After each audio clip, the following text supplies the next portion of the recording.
예수께서 그들 앞에 또 비유를 들어 이르시되 천국은 좋은 씨를 제밭에 뿌린 사람과 같으니 사람들이 잘 때 그 원수가 와서 곡식 가운데 가라지를 덧뿌리고 갔더니 싹이 나고 결실할 때 가라지도 보이거늘 집주인의 종들이 와서 말하되 주여 밭에 좋은 씨를 뿌리지 아니하였나이까 그런데 가라지가 어디서 생겼나이까 주인이 이르되 원수가 이렇게 하였구나 종들이 말하되 그러면 우리가 가서 이것을 뽑기를 원하시나이까 주인이 이르되 가만두라 가라지를 뽑다가 곡식까지 뽑을까 염려하노라 둘 다 추수 때까지 함께 자라게 두라 추수 때에 내가 추수꾼들에게 말하기를 가라지는 먼저 거두어 불사르게 단으로 묶고 곡식은 모아 내 곡간에 넣으라 하리라. 다시 여러분 이렇게 만나게 돼서 기쁘게 생각합니다. 고향을 찾기 위해서 다들 굉장히 바쁜 시간을 보내고 또 식구들과 만나서 여러 가지 좋은 이야기를 많이 나누는 그런 시간인데 일요일이 또 이렇게 우리 앞에 껴서 우리가 함께 예배를 드리고 있습니다. 어쨌든 이제 한가위가 지나고 우리 삶의 계절이 가을로 접어들고 있는 걸 우리가 느끼게 됩니다. 그래서 이제 머지않아 온 산야가 온통 형형색색으로 물이 들어가고 그래서 우리 모두에게 새로운 어떤 수수의 기쁨을 안겨주는 그런 때가 되지 않나 생각이 듭니다.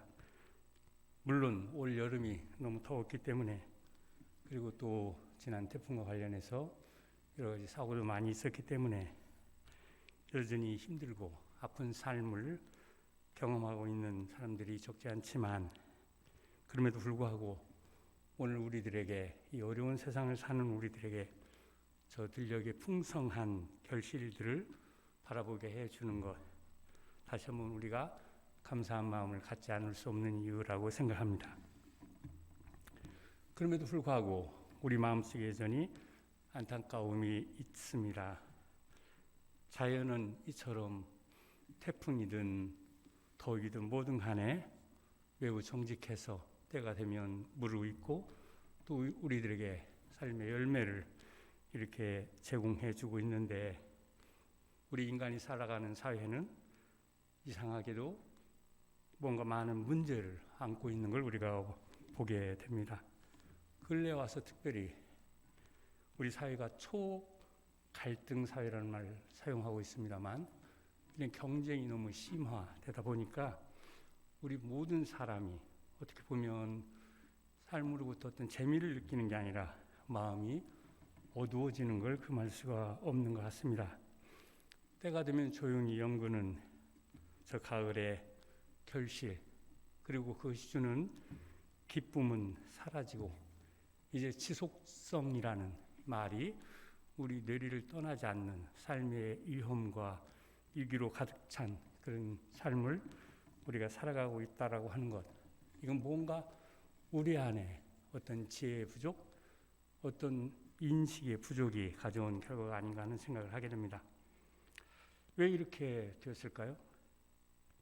우리들의 무분별하고 성급한 욕망으로 인해서 우리 삶의 소중한 것들을 놓치고 있기 때문이 아닐까요? 함께 찾아가야 할 것들 공유하지 못하고 서로 갈라져서 갈등하고 헐뜯고 있는 오늘 우리들의 삶의 현실은 뭔가 큰 병에 걸린 사회라 하지 않을 수가 없습니다. 바쁘게 살며 애쓰고 노력해도 우리에게 진정한 의미의 삶의 결실과 기쁨이 잘 주어지지 않는 것도 저는 이것과 무관치 않다고 생각합니다. 자, 이런 어떤 삶의 상황 속에서 우리가 신앙인으로 살고 있는데 신앙을 갖는다고 하는 것 그것은 도대체 이런 상황에서 우리에게 어떤 지혜를 허락해 주는지 우리가 찾지 않을 수가 없는 겁니다. 신앙이라고 하는 것 단지 죽음 이후에 우리가 영원한 삶을 넘는 구원과 관련된 것으로만 우리가 이해한다고 한다면 그것은 신앙의 반쪽만을 갖고 고민하는 것이라고 생각합니다. 신앙은 저 세상에서만이 아니라 오늘 우리가 살고 있는 이 세계의 현실 안에서도 열매를 맺는 그런 삶을 살게 하는 그런 것이라고 생각하기 때문이죠. 무엇보다도 예수님이 가르치신 많은 교훈의 말씀은 천국 가는 데 필요한 티켓 같은 것이 아니라 우리가 이 세상에 살면서 어떻게 살고 그것이 얼마나 큰 축복을 가져오고 얼마나 큰 보람과 기쁨을 주는지를 깨닫게 해주는 그런 귀한 교훈의 말씀이라고 생각합니다. 저는 그런 점에서 주님이 주신 말씀은 우리가 듣고 깨우칠수록 우리 안에 삶의 열매가 가득해지는 그런 아주 귀한 교훈의 말씀이라고 생각합니다. 오늘 제가 이런 삶의 의미와 관련된 신앙의 의미를 생각하면서 설교 말씀을 여러분에게 드리려고 하는 것, 이것은 우리가 신앙생활을 오랫동안 해오고 있음에도 불구하고 여전히 말씀을 깨우치는 데 얼마나 애를 썼는가 하는 물음 앞에서 뭔가 좀 주저함이 있지 않나 하는 생각이 들었기 때문입니다. 말씀을 깨우치는 것 없이 삶의 열매를 기대한다는 것, 제가 볼 때 그것은 정말 쉽지 않은 일이라고 생각이 들기 때문입니다.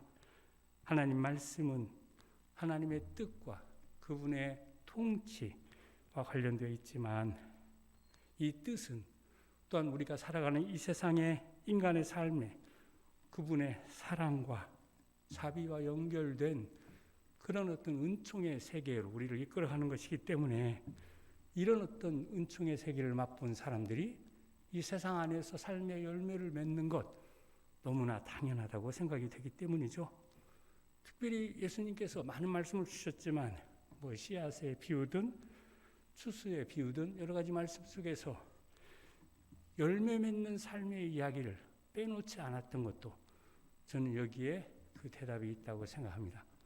그분 한 번도 이 세상 버리고 저 세상 향해서 나아가라고 말하지 않고 이 세상 안에서 우리가 어떻게 열매 맺는 삶, 그래서 많은 사람에게 즐거움을 주는 그런 삶을 살 수 있을까에 대해서 귀한 교훈의 말씀을 주셨다고 생각합니다. 오늘 저는 바로 이런 맥락을 좀 생각하면서 주님께서 주셨던 우리가 잘 아는 그 말씀 다시 한번 묵상해 보려고 합니다. 오늘 본문 말씀 우리가 잘 아는 말씀이죠. 하나님 나라 비유와 관련된 말씀 가운데 하나입니다. 이 말이 중요하죠. 어떤 있는 사실을 갖고 이야기하는 부분도 물론 그 내용 안에 내포되어 있지만 이것은 하나님 나라를 지향하는 관점에서 그 이야기를 하고 있다 하는 얘기죠. 특별히 그래서 여기서 우리가 유념해야 하는 점이 있는데 하나님 나라에 대한 비유 말씀을 주시면서 예수님께서는 이상하게 열매와 관련된 이야기를 우리에게 깨닫게 해주고 있다 그런 얘기예요. 특별히 예수님은 이런 열매와 관련된 이야기를 여러 곳에서 주셨는데 그 대표적인 이야기가 씨 뿌리는 비유 아닙니까? 씨 뿌리는 비유. 그래서 토양과 관련해서 어떻게 열매가 맺어지는지에 대해서 주님께서는 귀한 삶의 교훈을 주셨습니다. 특별히 씨앗과 토양이 갖는 어떤 의미라고 할까요? 이런 것을 깨닫게 해줌으로써 열매 맺는 삶의 비밀을 우리에게 일깨워 주셨던 것입니다.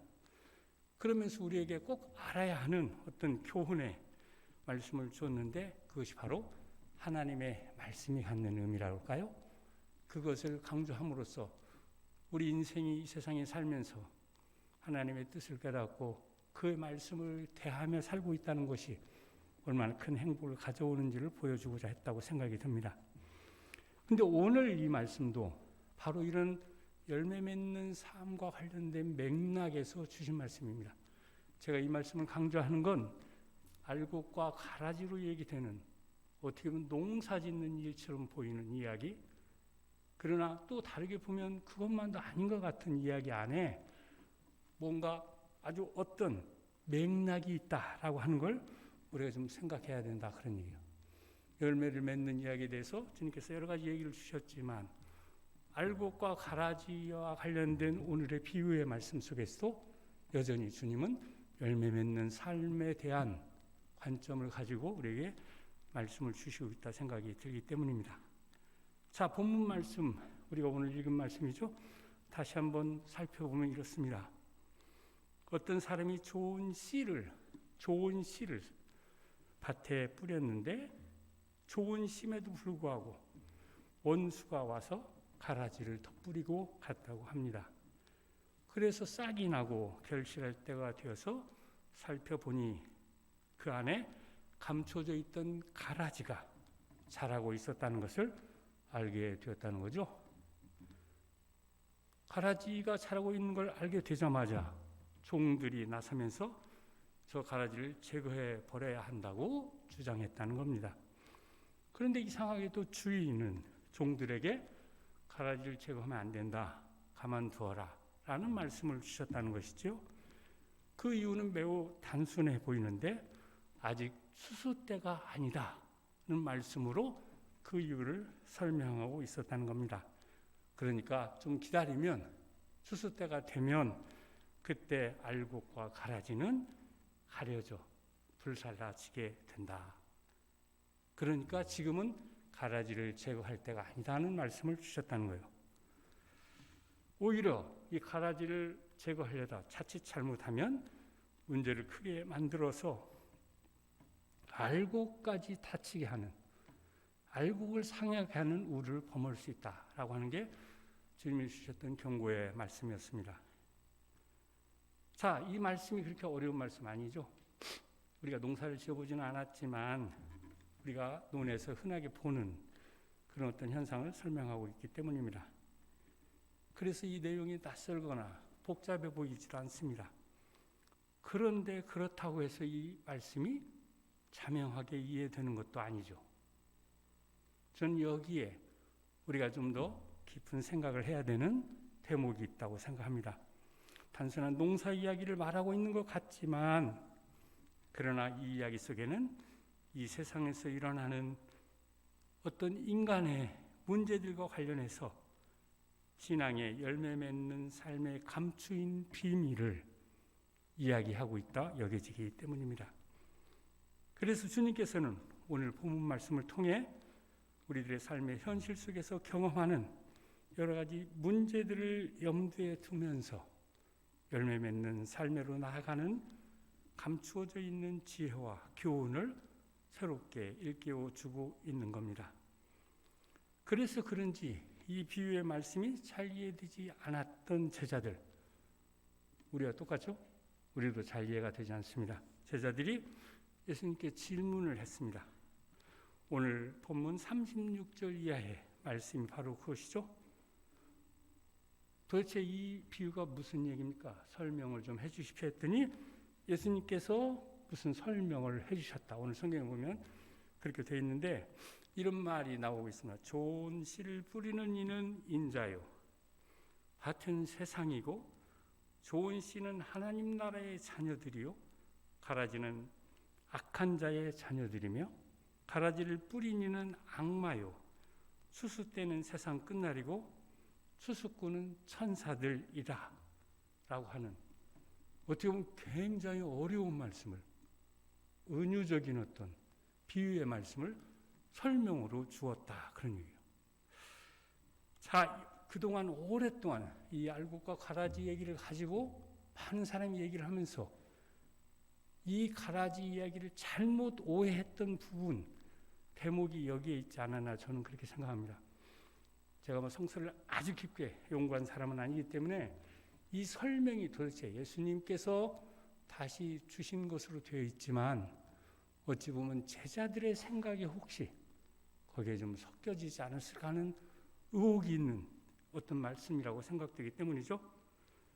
여기서 악마의 책동이 뭔가 계속되고 있다라는 이야기를 우리가 이렇게 생각해 보면 예수님이 지금 앞에서 한 인간 안에 널려있는, 이 세계 안에 널려있는 인간의 문제를 놓고 이야기를 주신 것이 아니라 악마를 이야기함으로써 보이지 않는 어떤 초월적인 실체를 언급하고 있는 것처럼 보이기 때문에 많은 사람들이 이 이야기를 읽으면서도 바른 이해를 하지 못했지 않았을까 하는 생각을 하게 됩니다. 그러나 설명은 굉장히 은유적인 말이었죠. 사실적인 말이 아니었던 겁니다. 그렇기 때문에 그것이 갖는 의미는 우리가 감히 상상할 수가 없는 부분이죠. 다만 오늘 본문 말씀, 예수님 주셨던 말씀을 가지고 얘기하면 오늘 본문 말씀은 악마라는 표현이 나오지 않고 오히려 원수라는 말이 나오고 있다는 사실이에요. 저는 이 대목이 굉장히 중요한 의미를 갖는다고 생각합니다.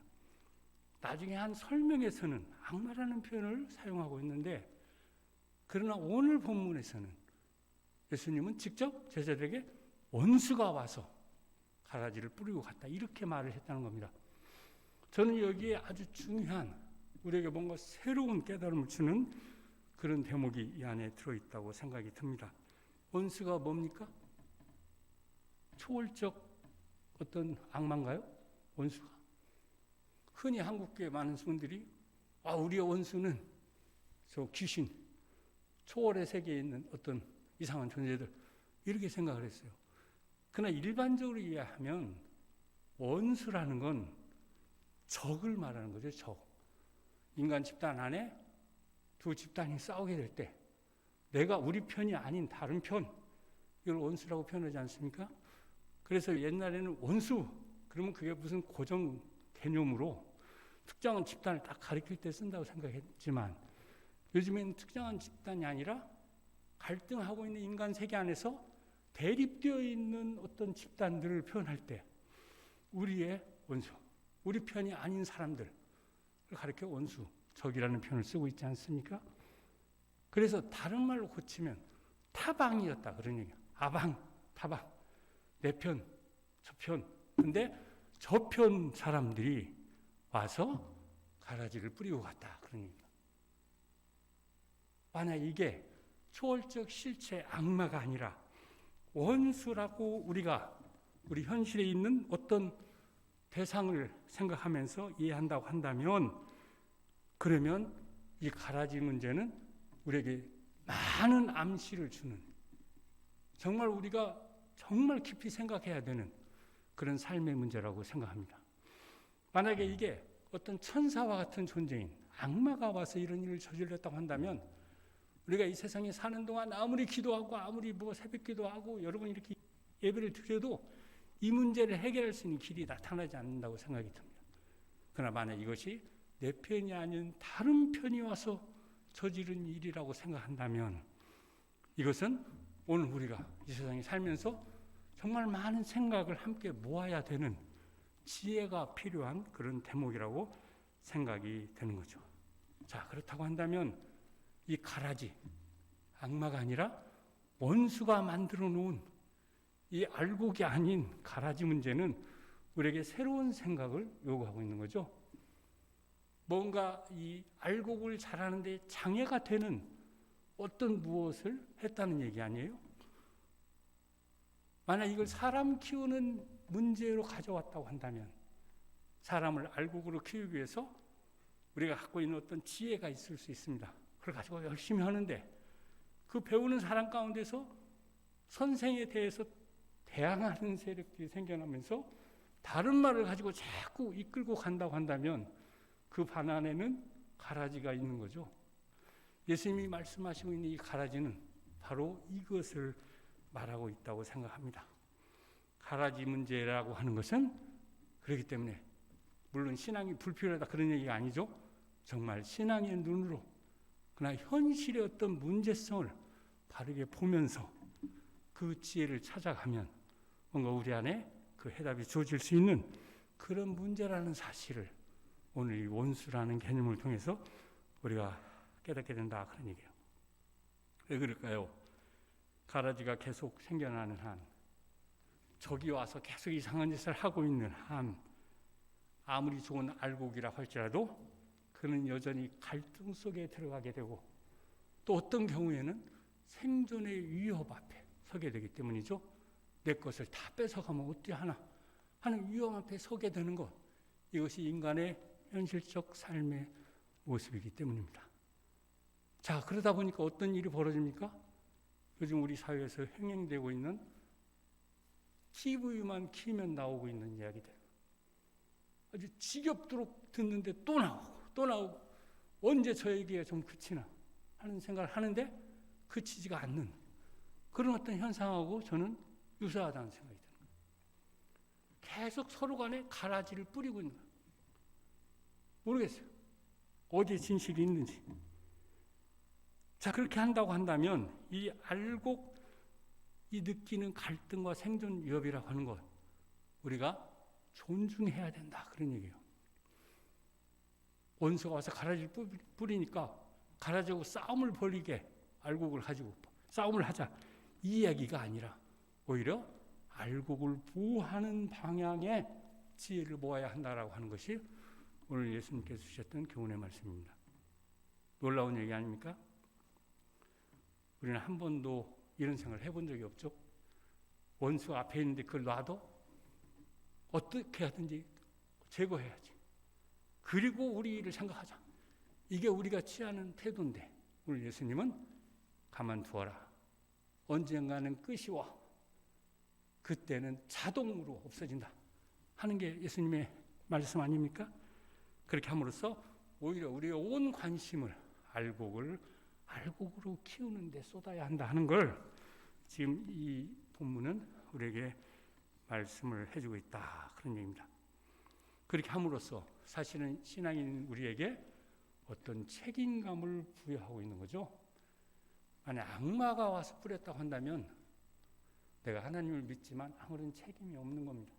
내가 어떻게 책임감을 느낄 수 있어요? 나보다 훨씬 센 사람이 이상한 요술을 부려서 이상한 짓을 하고 있는데 내가 무슨 수로 그걸 끌어내릴 수 있습니까? 그러나 만약에 내 적이 나와 비슷한 사람인데 생각을 달리하는 적이 이상한 짓을 하고 있다고 한다면 그때는 우리에게 뭔가 새로운 지혜가 필요함을 알게 된다 그런 얘기입니다. 만약 악마라고 한다면 결국 그것은 최종 책임이 하나님께 돌아가야만 하는 것입니다.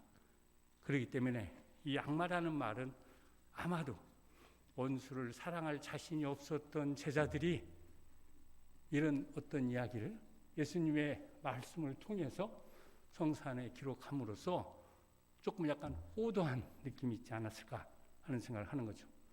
예수님께서 원수 사랑 얘기를 왜 하셨을까요?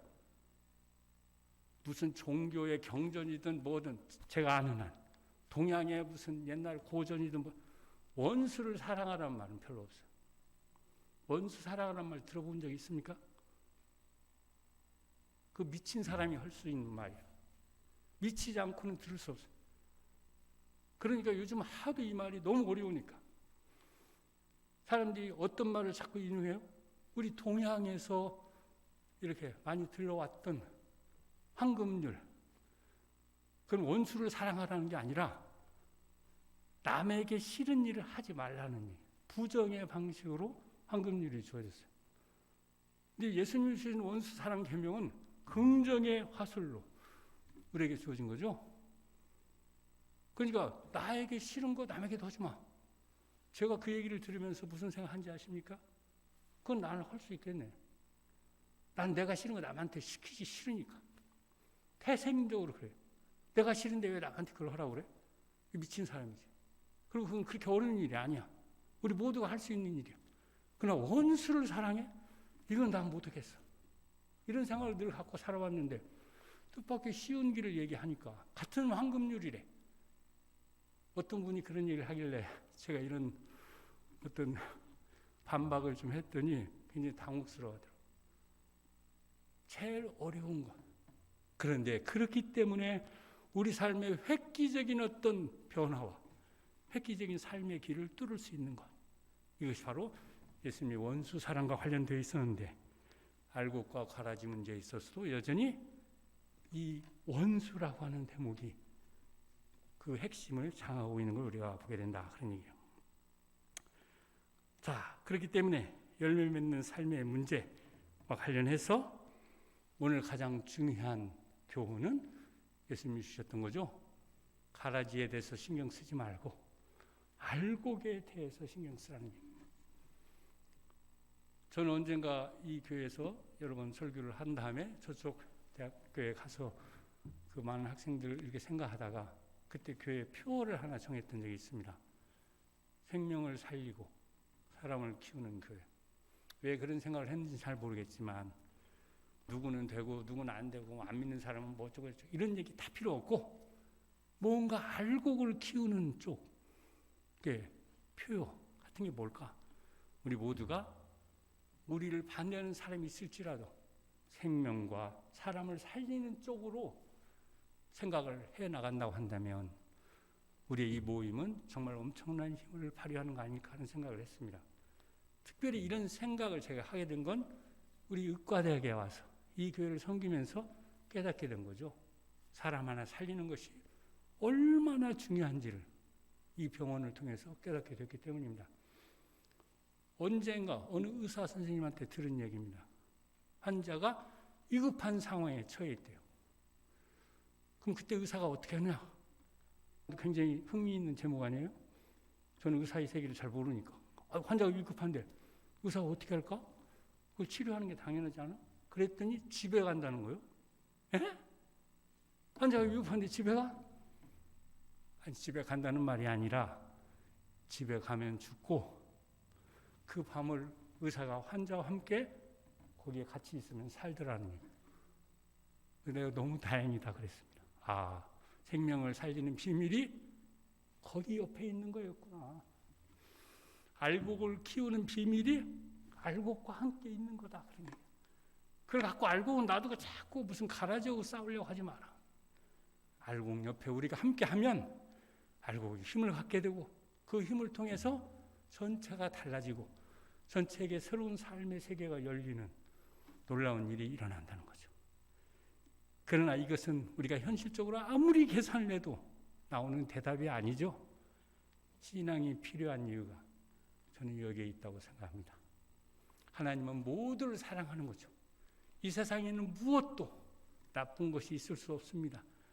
깊이 들어가 보면 무언가를 위해서 존재하는 거죠. 사실 우리가 생각할 때 나를 위해서 산다고 생각하지만 내 삶도 나만을 위한 게 아니죠.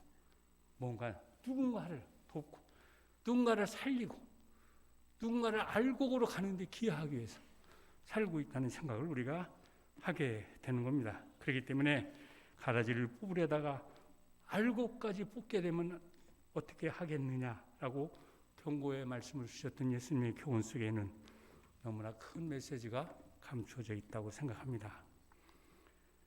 자, 이것은 오늘 설교는 제가 사실 상당히 많이 준비했는데 우리 인간의 역사 속에서도 늘 되풀이되었던 문제입니다.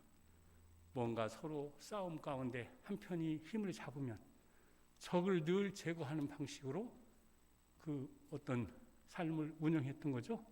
그러다 보니까 적과 가라지라고 하는 건 끝없이 우리를 괴롭히는 문제 가운데 하나였어요.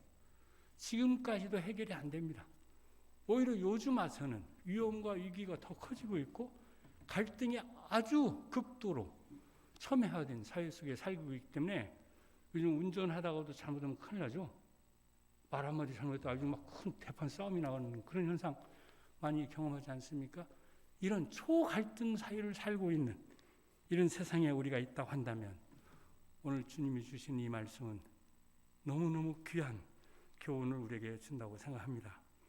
이런 맥락에서 제가 볼 때 하나의 좋은 예화가 있는데 바로 구약성서에서 하나님이 하셨던 선택, 구약성서를 시작하면서 하나님이 하셨던 선택이 뭘까요? 그게 바로 아브라함의 선택이었습니다.